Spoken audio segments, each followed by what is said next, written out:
Hey, I'm Susanna Lanier, actor and acting coach for over 25 years. I'm Jess Greenberg, casting director for over 10 years. We're here to help you navigate this crazy, creative, and sometimes chaotic journey into the film and television world. We share our insights as to what works. And invite some pretty spectacular guests to share more ideas to move you on your journey. So without further ado, let's get into the show. Today, we have the pleasure of speaking with award-winning director Sid Zanforlin. Sid has directed numerous television shows in Canada and has also written, directed, produced many of his own award-winning shorts, such as Attack of the Brainsucker and Never Tear Us Apart. Welcome, Sid. Hello. Hello. I'm going to be speaking with this faux British accent for the rest of the Amazing. I promise I won't. Hi. Hello. Thanks so much for being here. Thank you for asking. Okay, so can you tell us a little bit how you got into the industry? We've worked together for a long time. I know you were in a band. Did that have any influence on getting into the film industry? Yeah, it's a funny one. I had this dream when I was a kid of doing both, of doing music and film. And after trying to do that for so many years, I was like, what am I joking? Like, this is ridiculous. You can't do both well. And so I stopped that later on. But I started, it's funny, the thing that really triggered everything was, as a kid, my parents are from Chile and grew up in the country and that sort of thing. My dad worked for Air Canada. And so when I was a kid, it wasn't so much about cultural things. They just, it was all about, the American dream in that sense, coming to Canada and make good money and support your family. But one of the cultural things they did do was take me to go see Pinocchio at Place des Arts. And I must have been like 10 years old or something. And that just opened up everything. I want to do that. I want to and I didn't mean like act. I mean, like, I want to know how to do, like, direct that and the lighting and everything. And years later, I was telling that story and I was working with Carlo Mastroni and he's like, I was Pinocchio. And that just blew me away. Oh, like, my my God, gosh. you changed everything for me. That's and we got to wow. work together and I thought that was amazing. That is amazing. Yeah. So Carlo kind of jump-started the imagination going of wanting to do that.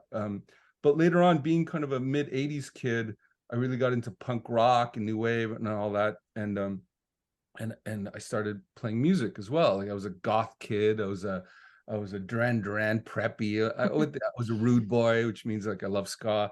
I went through all those phases, but in the midst of that, my father was one of the first to get a VCR. I think he paid like $1,800 for a VCR. Oh, yeah. I remember those days. Yeah. And what I would do is I would record on VHS tape all my favorite videos, which tended to be, the new wave and goth stuff like The Cure and Bajas and all that stuff.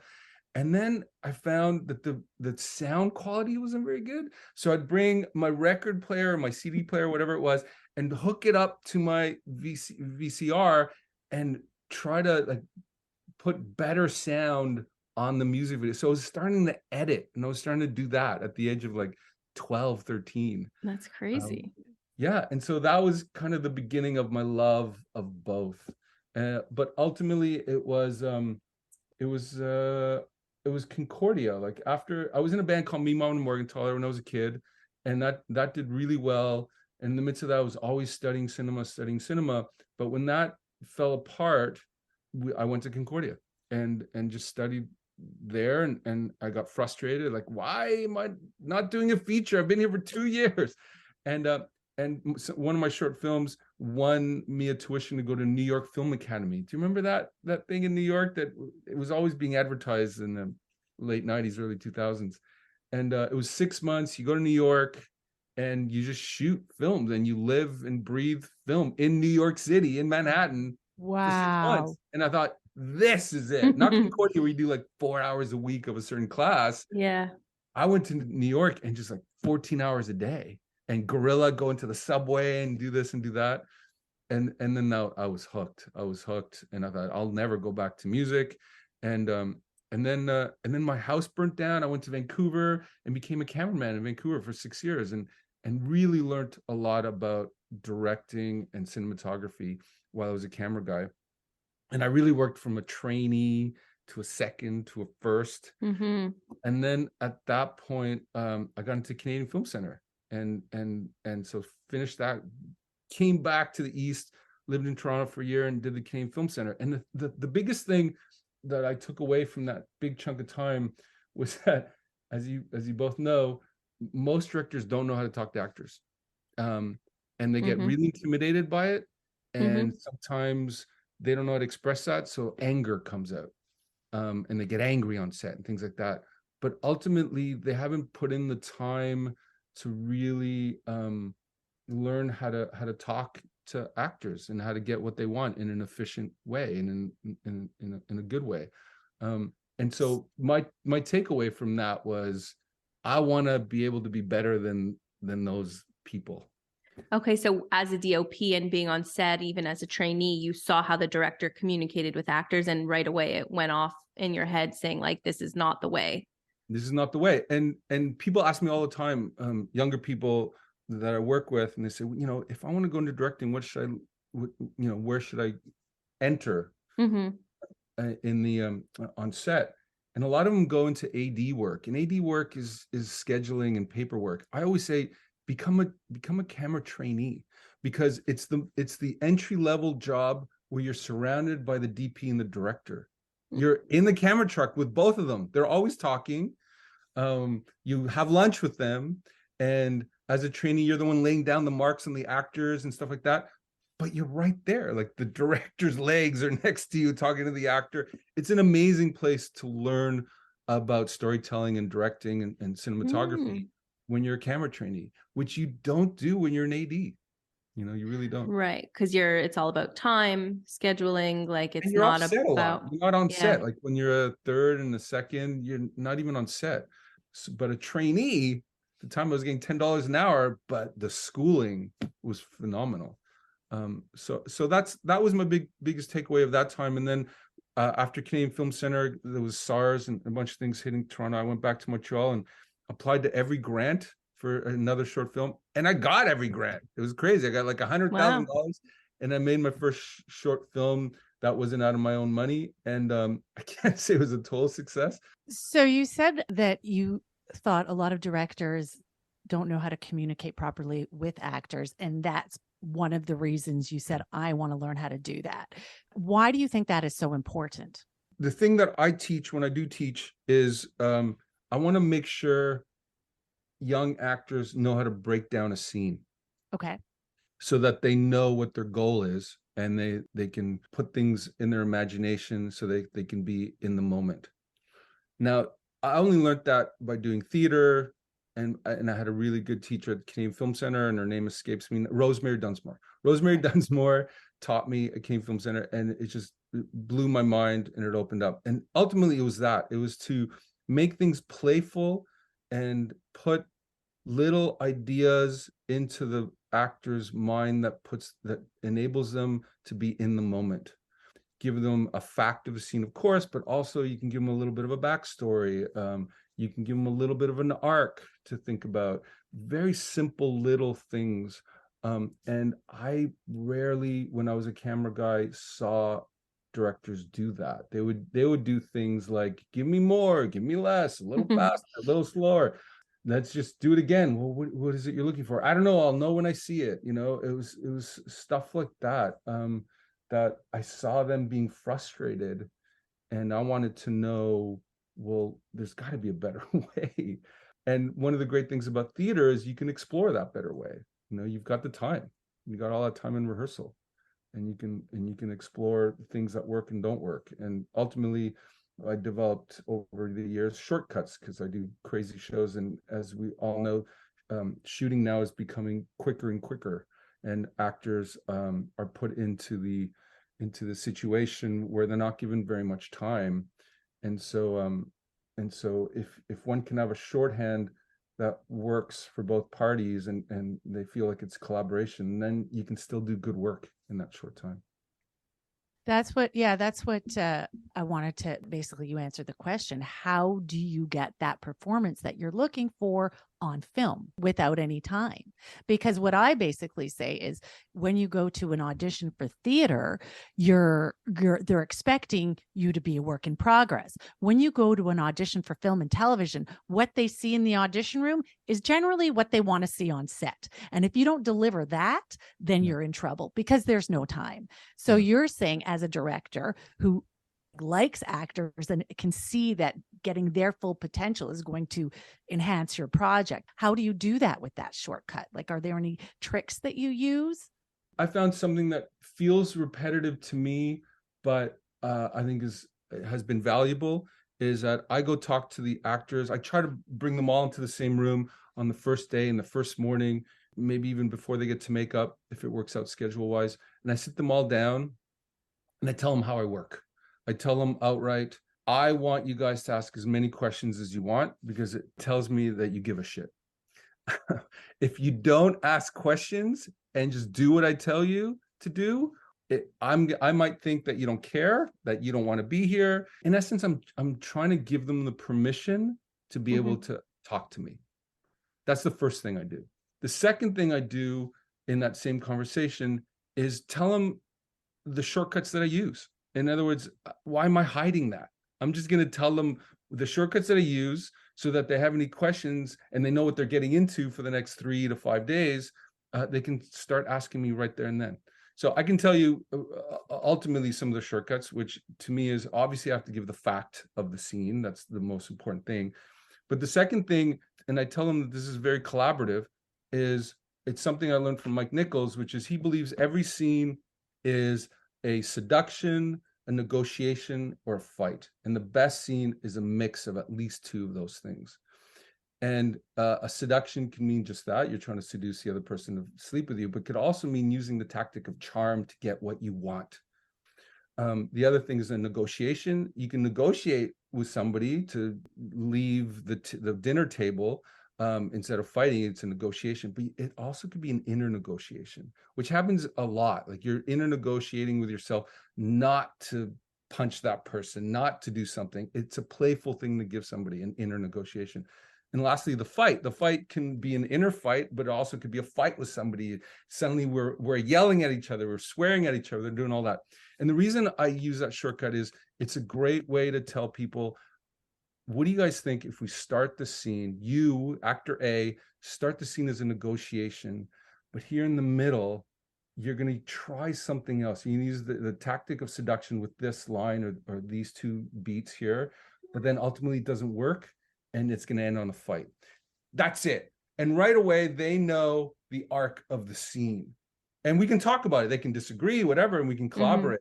But it's a shortcut that I use. And I let everybody know from the outset that morning, that's what I use. This is what I mean by it. And I always hope that when you come into a scene, you start one way, but end another. Now, not all scenes are like that. Sometimes you just got to play one beat because it's a segue scene that's part of a bigger sequence. But the good scenes are that. And so I give that shortcut. And within that, I verb, I do as ifs, played as if this.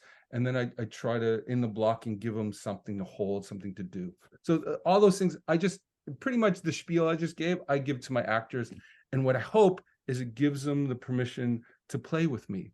Because I think what every director wants ultimately is not to just be listened to and do what I expect them to, but to surprise me, but also themselves. So, I tell them this too, is that what I expect is, I'm hoping I'm giving you playful things to be motivated in the scene so that you're in the moment and then suddenly you're going to do something you didn't even know you were going to do. And boom, that's magic right there, right? And so I also give them the permission to listen to that voice, to not just do what I tell them to do. Because Jess will attest to this. In the first couple of years, I shot a show called Fatal Vows.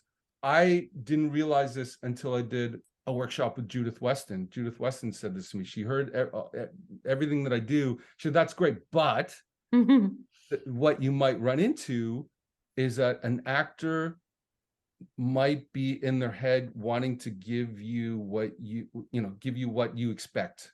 In other words, if I tell them the arc and I tell them all this, then that's what they're going to try to give me. And that's not the best place. The best place is to be in the moment and surprise you. And so I let people know that I will give you clear direction, but if you in the moment feel something else, please follow that, because that's the best. Right. Yeah. Right. Yeah. I remember I read her book, actually, Judith Weston's book, and she gives like even a whole list of verbs. You know, it's like, okay, can you make this? Can you be a bit more happy? It's like, okay, well, you can't give like the end result. Happy in what context? It's just, it doesn't work. The last 3-4 pages of her book, Directing Actors, is just verbs, playful Yeah. verbs. We actually had Matthew Giuffrida on yesterday. We spoke with him, and I actually didn't confirm it, but I'm quite certain that when he said, he was like, yeah, I was in an audition once and the director told me, he's like, okay, now play this scene as if your wife wore the pants in the relationship. And in my head, I was like, that was Sid for sure. But he said, he's like, yeah, that totally just opened up a whole other opportunity of how to play the scene. And he's like, and doing self-tapes at home alone, if you don't have that prompt of someone telling you. So it's not the direction, he could still make choices alone, but it's just like that, literally, it sounds so simple, but to think of those things on your own, like when you're already in the script, is really challenging. So that's what I guess he was saying he misses. Yeah, it's the learning how to break down a script. And ultimately what I've learned doing this for a while now is it's a skill you need to learn and then ultimately forget after. Because I've worked with seasoned actors, and it's a different thing. They trust their craft, they trust their inner voice, and they want to do it for the first time. They don't want to beat it out to death, and it takes the magic out. Mm-hmm. You know, and so for me, it's something that I think actors starting out definitely, I think, should learn, and then ultimately learn to trust their own instinct after you've done that for years. So, Sid, we want to know, what was your first directing gig, and how did that all go? So after my own shorts, which I'm going to skip all that because it's my first director for hire gig. Yes. It was a YTV show called Yes. Prank Patrol. Yeah, I was on it. You were? Oh my God. Oh yeah, I did like 5 episodes, but I don't think you were my director. I don't think so. I Yeah. don't think so. So I did 13 episodes of that. Wow. And ultimately the producer liked me because I was able to fake the reality because you need to set all that stuff up. You know, the prank, it's not just, all right, go and we'll follow you with the camera. No, you got to set it all up, and you got to know where the hidden cameras are. And then what a lot of people don't know is sometimes the gag doesn't work. So then you got to do it again. And ultimately people have to act. And so I knew that already. I'd learned that at Canadian Film Center and all that. So he liked me for that stuff. But ultimately what my takeaway from that was I didn't want to do reality. Right. Even though there was still some directing and some molding and crafting, most of it was interviews and reality. Yeah, you rather the creative control over It's not even control. It's the beauty of creating something out of nothing, or creating something that's on the page and then making it come to life. And I don't mean just me. I mean with the collaborating with the actors and with the DP and with the art director and even with a producer, like that and that's my music background. It's like being in a band. Mm-hmm. Okay, so you're my bass player, you're my singer, you're my guitar player. So let's write this, let's do a song together. And that's how I see directing, you know? Yeah. And so shows like Prank Patrol or these reality shows, you don't get to do that as much. Right. Yeah. My first job in production too was with Apartment 11. Yeah. I think it started a lot of people, because that was, I did was my first gigs too, was exactly with the same company. Was that, did they also do Popular Mechanics? I think they did. Was that Apartment 11? Yeah, it was. I think so, eh? Yeah.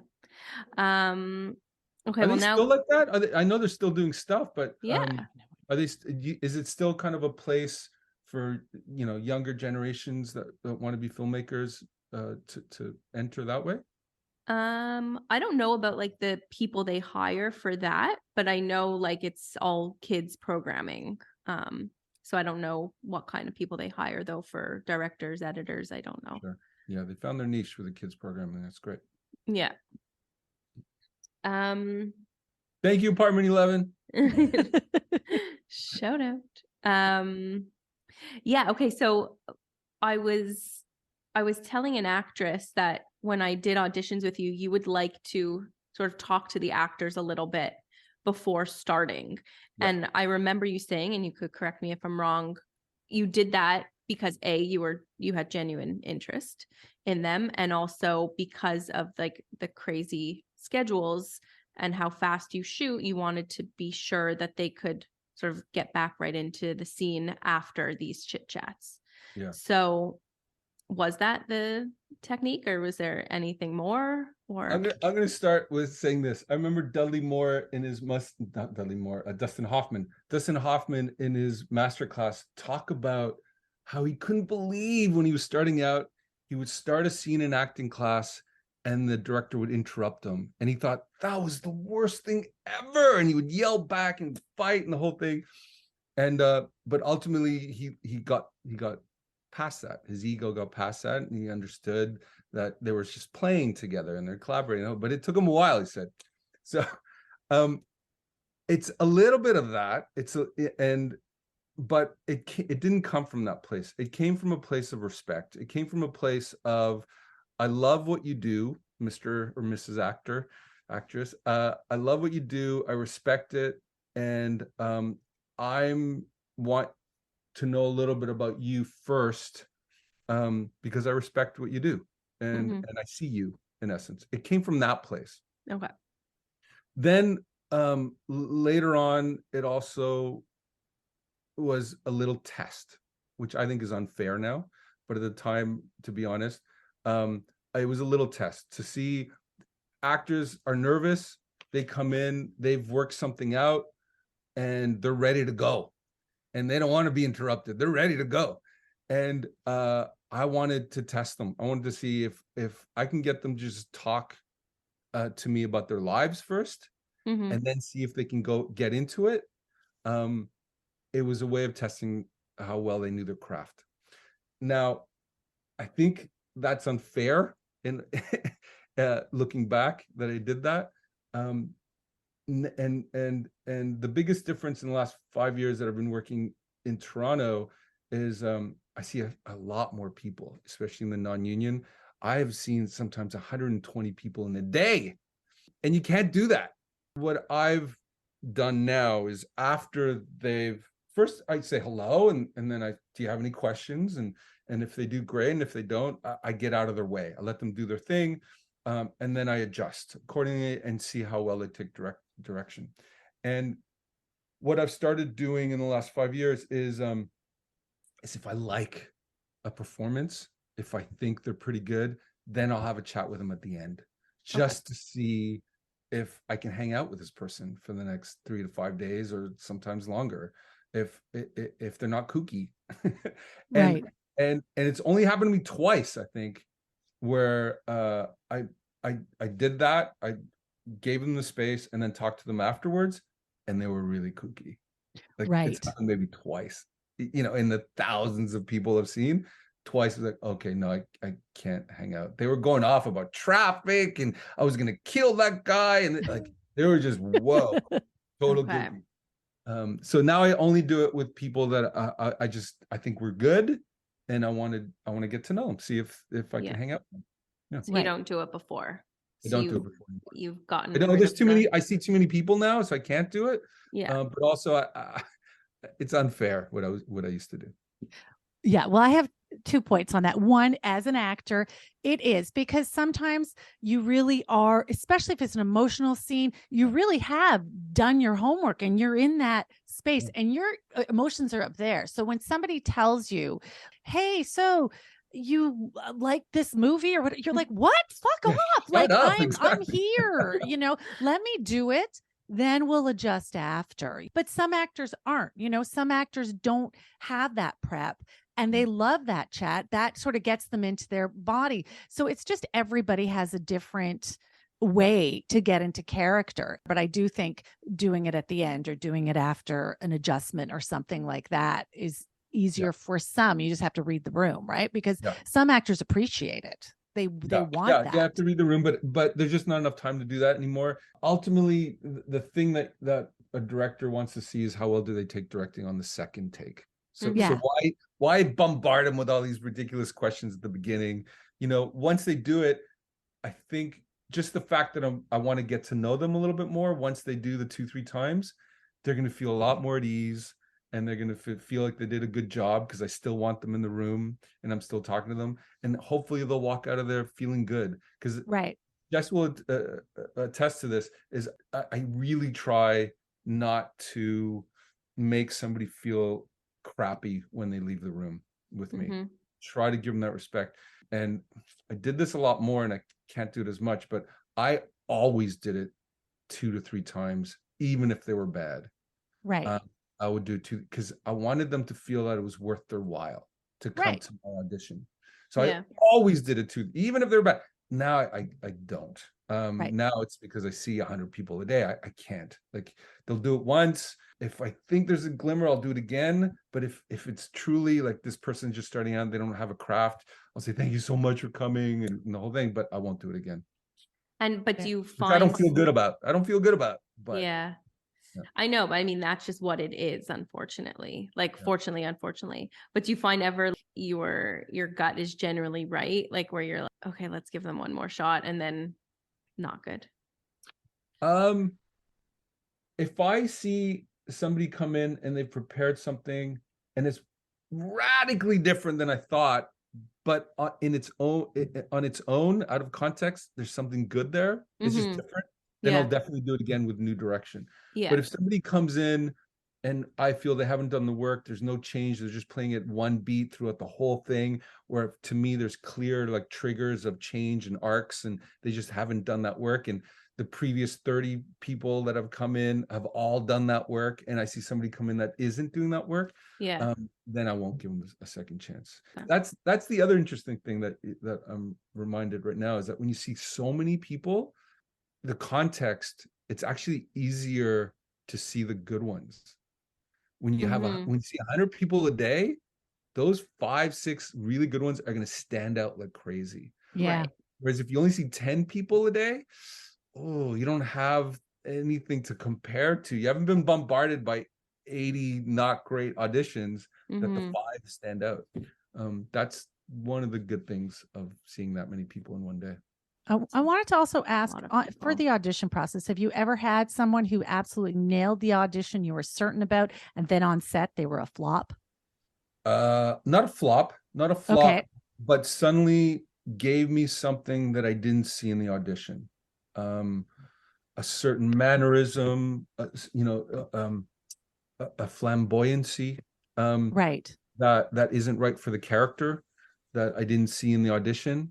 And that's a hard one. That's, you don't go to an actor and say, can you be a little less flamboyant? Right. That's just not something you say. So I try to, and I bring that one up because that one, it was something that happened to me last year. Okay. He was great, but then once we got into this big fighting sequence, I didn't believe that character anymore. Right. Yeah, so that was a surprise to me. Had you done that scene in the audition? I should have done that scene in the audition. I didn't. Yeah. Interesting. Because me and Susanna were talking about this. It's like, why do we get 3 scenes to prepare in 24 to 48 hours? I said, usually if you're getting 3 scenes, it's because there's 3 different arcs or, emotions, where you're not going to get 3 scenes that are the same tone. And, I mean, Susanna, you could continue. Why? We'll let you weigh in on it, because I was like, I just don't understand why I will get this audition of now they've changed it with the actor rules, but 3 scenes, you've got your 48 hours, because now they're allowed to go up to 10 pages, 8 pages. So now it's 8 pages and 48 hours.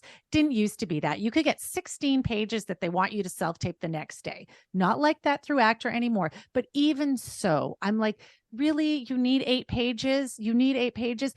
It's self-tape. So wouldn't it make more sense that you do 1 scene? If the character has the essence, then give us a call back, narrow it down, and then we'll do the work, because we know we're close. Jess has a different opinion on that. And so as a director, this is a great question for you. What do you feel about that? I'm leaning definitely more towards Jess in the sense of 2 or 3 scenes, if time allows, right? If I'm only going to see 15 people that day, 3 scenes is going to take more than 10 minutes. It's going to take closer to 15. So if I've got the time, I'd rather do that. It puts me at ease, and I get to play a little bit more. Okay. And then it puts me at ease to know that they can hit all those different things. I don't disagree with what you're saying, though, Susanna. It's just I made a mistake, right? I made that mistake once. And when you're doing these kinds of true crime shows and paranormal shows and things like that, it's rare that you get a call back anyways. So I'd rather give them 2 or 3 scenes. Also, it's a drag. It's a total drag for the actor to prepare 3 scenes. I get that, but also get to see that actor's work ethic and their craft and all those things if they come in with 3 scenes and they nail it. Well, I understand that if you're not doing callbacks, you can't cast a supporting role off one introduction scene where she blabs 6 lines. You're like, she's the girl. No, it was more if you're doing callbacks. If they're doing callbacks anyways, then do they need? And I was also not saying the in-person auditions. I was saying with self-tapes, because it's all self-tapes. Are you not doing a lot of self-tapes now? I primarily in Toronto worked with one casting agent, and she just hates self-tapes. Okay. But last year I worked on something, and I just insisted that it's impossible for me to see that many people, so please give me some self-tapes. And that way I can see some on my own time as well, and then ask. In that case, I was able to ask for callbacks. So I'd look at self-tapes, and then I still would want to see, my favorite 5 or something. Yeah, that's a whole other discussion of good self-tapes versus bad self-tapes. Well, we want to have that discussion. Yes. But I want to know, when you go through your self-tapes, is there something that stood out for you as good or bad? Like how do you feel with self-tapes, and what works and what doesn't, in your opinion? Yeah. It's funny. One self-tape comes to mind, and I believe I was working with Jess at the time, and I wish I could remember his name, but he was from Toronto and he self-taped, and it was for the what was it called? Leo put this show together, and it was about John Dillinger. It was about gangsters. Oh yeah, that was such a good show. What was that show called? Born Outlaws. I think it was Born Outlaws, and it only had 1 season, which is too bad because it was actually a really great show. And in essence, they would get all these kind of gangsters from the past, and they would do monologues. They were just monologues into the camera, talking about their careers and things like that. And it was my job to get those colors out of the monologue, but also block it in some of these places that wasn't just cement, what I call cement feet of just standing there to the camera. Have them do things and go around, and then be cinematic with it. And there was one guy, and I forget his name. He's actually a musician. He just became a Juno nominated musician. He's a jazz guy that has a kind of a Frank Sinatra voice to him. And it was for Machine Gun Kelly. And his self-tape made me lean forward. It was spectacular because it broke all the rules. It wasn't just him sitting on a chair this far and doing it. He was coming into camera, doing it this way, looking around. He wasn't all over the place, but he was conscious of when to come in for your close-up and when to go full frame. He was conscious of that. So he gave himself a little bit of that movement, and he just gave me 100%. So that helped, obviously. And he was a non-actor. He's like had hardly acted, and we hired him. He was Machine Gun Kelly. And he was fantastic. Like, he should be still acting, but he decided a music career, and he's doing well. So good for him. I tell that story because if it's right for the scene, I don't think an actor should self-tape just sitting down in a kind of medium shot, I don't think they should always be doing it like this either. It depends on the scene, of course, but a little bit of movement, it enables me to see things. It's that decision I think an actor takes when they're breaking down their scene anyways. If this is a trigger to something, will that trigger to the next emotional beat maybe should be in a close-up. So maybe they come in there, or maybe they end that way, whatever. And I know this is not popular, but I got to tell you, that's the way I like self-tapes. Mhm. That is so interesting, Sid, because it's true. I never thought of that. You're saying that you think about your frame and also think about it cinematically. Like, we're actors and we're here to deliver a performance, but most of the time, medium close, gray wall behind you, reader right here, and let's do the work. But it's interesting what you're saying is it's a self-tape. There's more freedom there. I have been telling my students, like, try to do an action off the top, do something, make some interesting choices. Even if they're a little bit different, especially if the director's seeing 100 self-tapes, it might sort of make them lean forward. I use that too, make them lean forward. And anyways, if you feel really not sure, send two. Send a straight one, worth the straight, and then send one where just go for it. And then let them decide. Yeah. Because But that's interesting. I never thought of it cinematically in terms of close up, far away. I think that's very interesting. Oh, I like that. I'm going to use that in my class. Yes. Spielberg is the play. master of this, is that when he's blocking or telling the story, he's always thinking about the audience. How's the audience going to see this? So ultimately, when you're doing a self-tape, how's the director going to see this and use the camera as a storytelling device? If I have a quiet beat of inner negotiation or inner torment or whatever it is, I want to see it here. Like, yeah, I'm thinking right now, like, what should I do? And there's no dialogue, but I want to see what David Fincher says is, when I look at the monitor, I want to know they're thinking the right thing. right. And you can't tell if an actor's thinking the right thing, if they're in the moment, if they're thinking like the character, if they're way back there. Right. I can't see that. I want to see in their eyes, are they thinking the right thing? Are they in the moment? You can only do that if you come into the camera for where you think is right for the audience to see. Think about the audience. Don't think about yourself. Don't think about that. Think about what the audience needs to see for the story, for the scene. I want to move the conversation now to Toronto. You have recently moved to Toronto, and I want to know, in the audition process, do you see any distinct differences in the actors, Montreal talent versus Toronto talent? So I haven't been privy to the union. I haven't worked on a fully union show here yet. I'm still doing a lot of non-union stuff just because there's so much of it here. Okay. And so it's hard for me to compare, because I was lucky enough in Montreal to only work on actor shows. Right. So I never saw a non-union actor in Montreal. Does that even exist? I don't know. Because I don't know. There's not a lot. There's not a lot.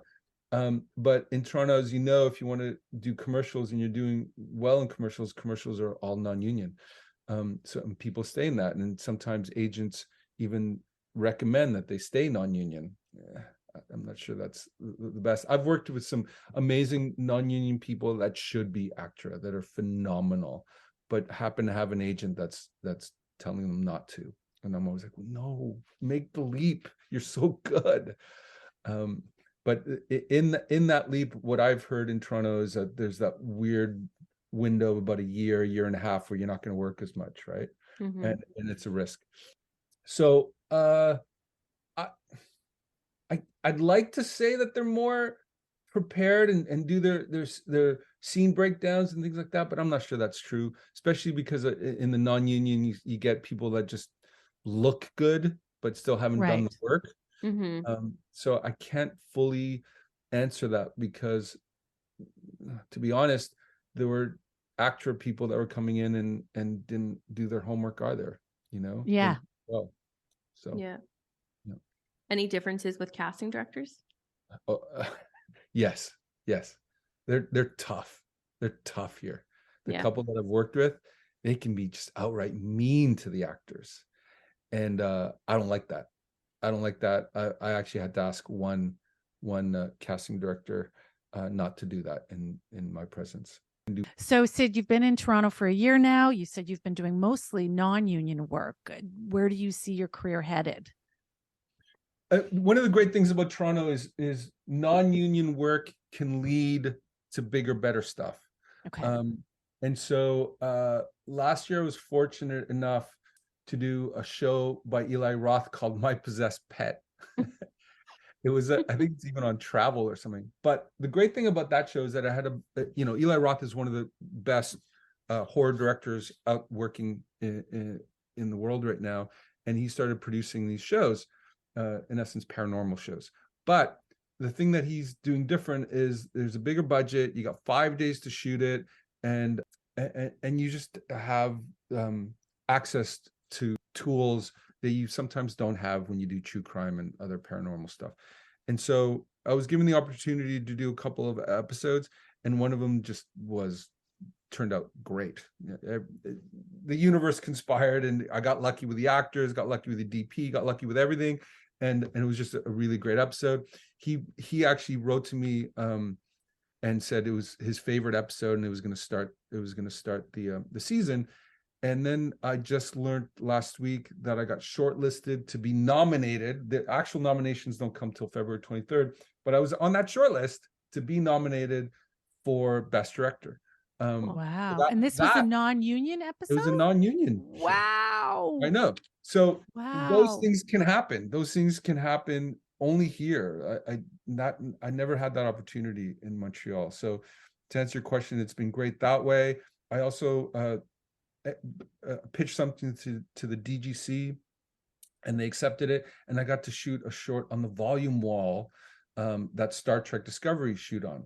Now it's that same kind of LED wall that Mandalorian and all the Star Wars things shoot on. It was phenomenal. It was phenomenal. Cool. So I did 3 weeks on that, and that was great. And that wouldn't have happened in Montreal either. So there's just some things that have been happening here that are great. And then yesterday I just got a call to direct a feature. It's a low budget feature, it's non-union feature, but still it's a feature. It's a feature. So great, So the work is rolling in. It's good. It's been going really well. But that said, it's more expensive to live here. Yeah. So you got to hustle more, but that's not necessarily a bad thing. Yeah. Keeps you on your toes. Yeah. Excellent. Well, thank you so much. So is there anything that you want to tell actors or upcoming directors that you'd like to share that we might have missed?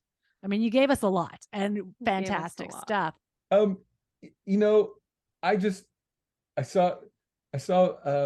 have a 12-year-old son, and every once in a while we watch documentaries and things. Well, once a week we have what we call documentary night. And one night not too long ago, we saw an American guy that is aiming to be the best pizza guy in the world. Right. Just making pizzas, and that's his thing, to the point that he just became obsessed about it from an early age. And now he's in his 50s, and he went to Napoli, and he entered that contest, and he won. It was the first time a non-Italian had won best pizza in the world. Wow. And he was an American guy. And the thing about him is that he was just passionate about that thing, and he tattooed on his hands. On one it said respect, and then the other one the craft. And he reminds himself that every day, respect the craft. It's a craft. You got to be passionate about it. You got to love it. Even when you're doing something that you think is beneath you, there's still a craft to learn from there. Whatever I do, I want to have the right attitude, and I want to respect the craft, and I want to remind myself that there's something to learn here.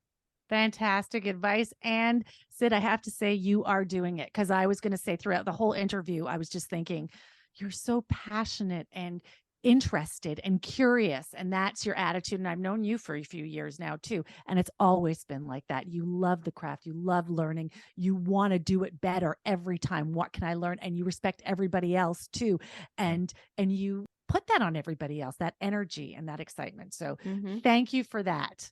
And we Thank miss you in Montreal, but we're happy for you that you're doing well out there. And hopefully you'll be between the two cities. Maybe something will come out here and you'll be doing the back and forth thing too. Yes, please. I miss Yes. Montreal. Absolutely. Yes. Yes. Excellent. Thanks for well, thank having you me. It was a so blast. much. Thank you Sid. so Thank you so much. much. That was amazing. Bless. Awesome. For today's takeaways, 1, know the rules in order to break them. 2, respect the craft, yours and everyone around you. 3, if you want to be a director, position yourself so you can learn the craft. And 4, be passionate and give your 100%. Thanks, everybody. Thank you. Woo!